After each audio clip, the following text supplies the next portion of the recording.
Hello everyone, my name is Bill, and today we'll be solving the second question of the 2025 CCC Junior Contest. It is called Donut Shop. In this question, you're trying to figure out how many donuts will be remaining at the end of the day. So this is a Python code. First, we input D and E. D is the number of donuts you start with today, while E is the number of events that will happen today. So then we use the for loop E amount of times. So OP will store what operation this is.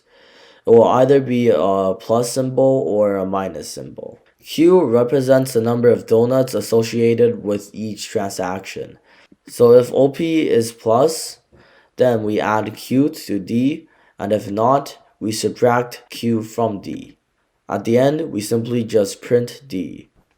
Here is the C++ version of the code.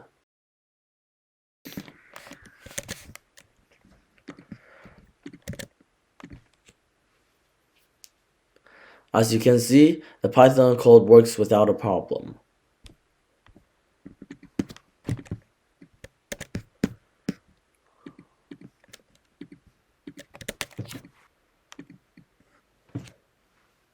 The C++ code also works perfectly.